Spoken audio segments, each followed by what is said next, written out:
quest'ua, tipo adesso Halloween che si chiedono i dolcetti, tipo allora, però allora si chiedeva i fichi secchi, cibo e cose del genere, andando in giro. Ed erano tipo filastrocche,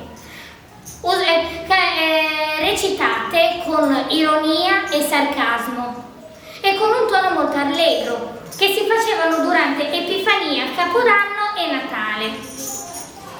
Invece questi vestiti sono ispirati a come si vestivano a Carnevale gli antichi sassaresi, perché gli antichi sassaresi poveri, perché non avendo i soldi per comprare dei vestiti belli, allora usavano delle lenzuola vecchie e decoravano poi con cose che avevano a casa, pezzi di stoffa, bottoni, eccetera, eccetera.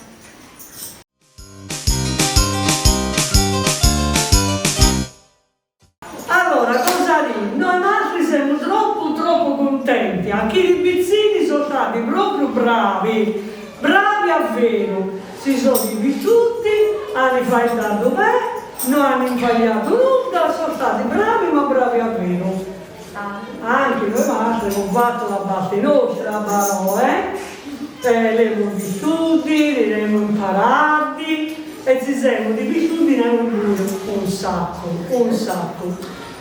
Ma questa attività che noi abbiamo proposto è un progetto molto importante che era già iniziato qualche settimana fa con la storia di Fra Zuniali, ed è un progetto che è stato presentato e coordinato dall'Istituto Bellieni con la collaborazione dello sportello linguistico di Sassari. Il titolo del progetto è Aio Visemo e noi infatti abbiamo dimostrato in tutti i modi di esserci veramente. Non ci siamo state fatte scoraggiare da niente, da nessuno, neanche dal coronavirus, come hanno detto i bambini, e grazie a queste gobule tipiche di Sassari siamo riusciti addirittura a prendere in giro anche e sdrammatizzare un po' anche questa pandemia.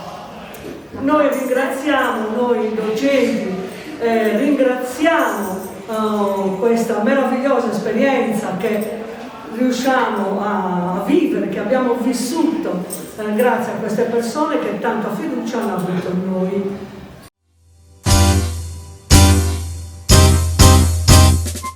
Allora, la classe che ha partecipato a questa parte del progetto è la classe quinta dell'Istituto Comprensivo di Lipunti, scuola primaria.